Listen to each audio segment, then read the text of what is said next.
The Winter Olympics are in the middle of a big scandal, and it centers around women's figure skating, particularly Russian skater Kamila Valieva, who tested positive some time ago for, I'm gonna say, a banned heart medication. There's a technical term for it, I'm incapable of saying it. Anyway, that's a problem, and it led to an analysis of should she be allowed to compete. Now, Russian athletes have had several run-ins in recent years in this area. There was an argument made that the banned heart medication, which by the way can apparently help you with your endurance, which would be very helpful in sports like figure skating, that her argument was contamination, which happened with a product her grandfather was taking. So reports in Russia said that there could be trace amounts of the medication getting into her system, perhaps via a shared glass or residue left on a counter. The grandfather reportedly drives Valieva, who's a 15-year-old, to training with some regularity. So it isn't that she was given or took a performance enhancing medication, but she went around the house licking countertops that he had left the drugs on for a while, and there was some sun, and so some of it melted off. I don't know, but that's the argument that was made. The argument, however, was not accepted for the most part by the Court of Arbitration for Sport, which ruled early this week that the 15-year-old Russian figure skater would be allowed to compete in the women's individual figure skating event, but while she can compete, she will not actually be able to medal. In fact, nobody technically will be able to medal, at least immediately. So it gets a little bit complicated. They said that they considered fundamental principles of fairness, her age, the fact that she's a minor, she should be a protected person. And so the complicated and controversial decision they came out with is that should Miss Valieva finish amongst the top 3 competitors, which everyone expects that she will, in the women's singles skating competition, there will be no flower ceremony and no medal ceremony taking place. They would withhold medals until after her doping case is resolved, which might be for months, which means that she wouldn't get them, and the other people who might get the other medals wouldn't get them either. So that seems like a really weird decision. Is that something that's happened before that you're familiar with? No, but it's in line with how the IOC tends to handle business. It's a very murky, some would say shady organization with all kinds of political backdealing that goes on all the time. For people at home, basically what they're doing here is they're splitting the baby, right?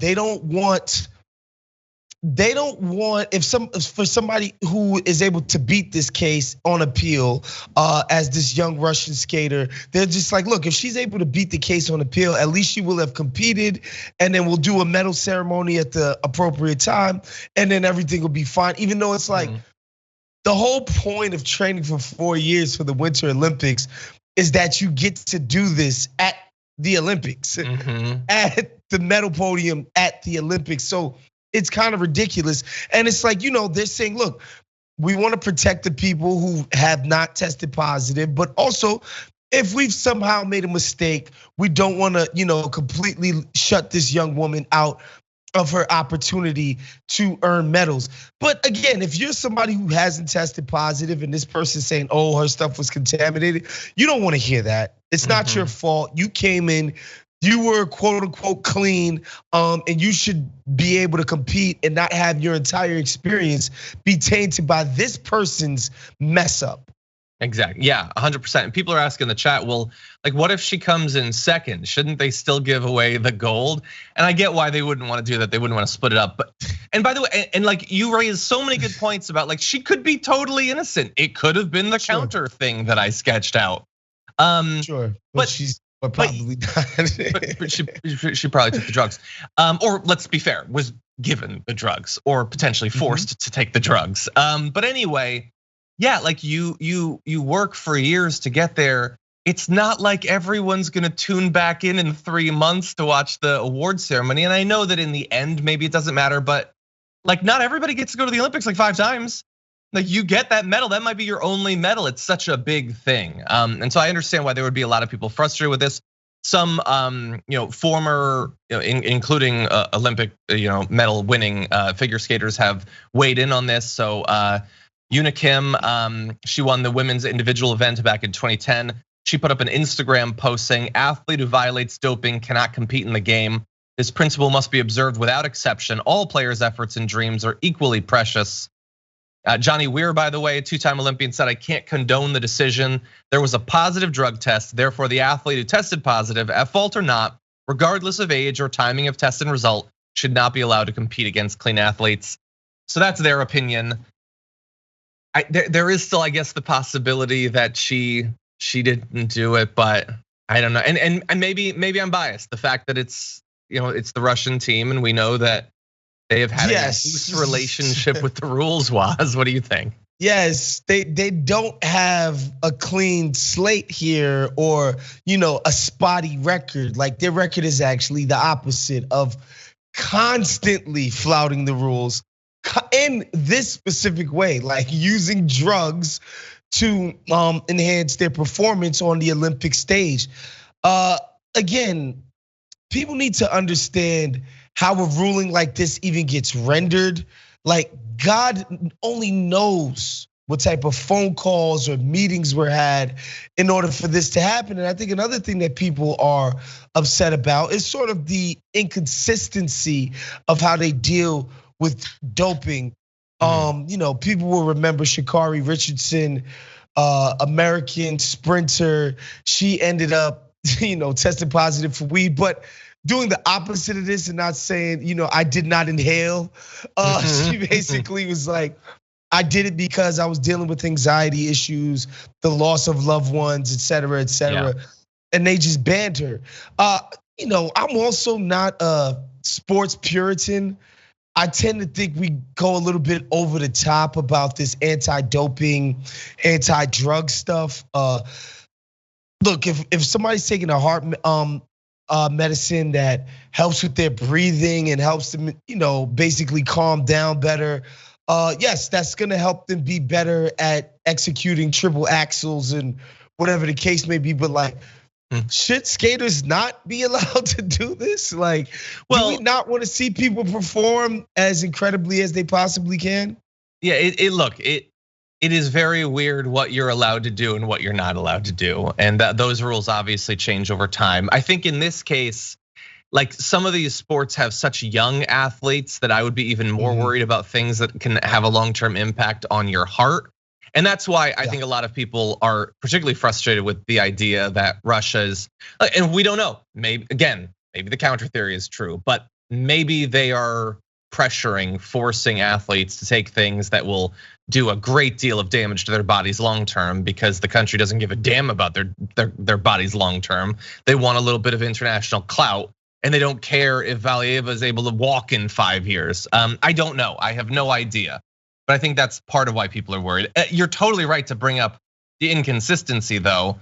Like, you're still allowed to perform after taking a performance enhancing drug if you're Valieva. If you're Sha'Carri, like, you took a performance de-hancing drug in weed, and you're not allowed to. And she pointed that out. She said, the difference I see is I'm a black young lady. Like, that she sees the inconsistency. It's ridiculous. Well, okay, so I will say, I don't look. Of course, her case is different. It's almost even apples to oranges. When you mention the type of substances being used, I don't think that the American Olympic body, USA Track and Field, put the whole weight of their political might behind getting her reinstated, right? I think that's the big difference. And again, people need to understand that the participation in the Olympics is intrinsically itself a political act. And so a country who views sports specifically as a way to execute a lot of their political goals and aims, I wouldn't be surprised that they put their might behind pressuring the IOC. I don't think the Olympic Track and Field of the United States really gave a damn that much about Sha'Carri Richardson's case. And they were just like, it's fine, we can go without her. This is different, like this, women's figure skating is one of the premier events at the Winter Olympics. And the idea that the Russians would have somebody that could place gold potentially, I could see them throwing the kitchen sink at this issue. Exactly, yeah. And throwing the bathroom cabinet of drugs at all of their athletes in advance of getting that. But heads up to the director, if you could get back to the big New York Times graphic, we're gonna touch on one more thing. Maybe at the end of the day, this will all be moot. I know people are worried about the throwing off of the whole thing because she's expected to do well, but maybe she won't. Maybe she'll do horribly, and then we can just go ahead. Oh wait, I'm finding out that she has performed. And according to the New York Times, with long, beautiful lines and the sublime grace and agility of a prima ballerina, Valieva, for a movingly sad few minutes, floated through most of the routine she performed to in memoriam as the arena was hushed. She stumbled on her opening jump, a triple axel, a jump she had trouble with during a practice earlier in the day, but she slipped back into character and continued her whirring jumps and spins as if the past week's chaos had never happened. And after her short program, she was in first place. So no, it's all messed up. It's still all messed up. Apparently, by the way, heart medication or no heart medication, she's 15. Yeah. Like Waz, I don't know what kind of athlete you were at 15, but nobody was writing poetry about the motions of my body when I was 15. Absolutely not. I was a decent athlete. No, nobody has ever wrote prose this beautiful about, me trying to tackle freaking Matt Hahn from St. Anthony's on Long Island. Yeah, I am amazed. I didn't watch the women's so far this week, but I did watch the men's figure skating last week, and I think it was the guy who came in second. He looked so young. I mean, they're all young, they're all crazy young, but he was so young. How did they do it? This is why I find women's gymnastics so amazing. They are little babies and they can do things I would never be able to do if I spent the rest of my life trying to train. It is amazing. Maybe it's the heart medication, I don't know. Maybe it's the natural talent, I don't know.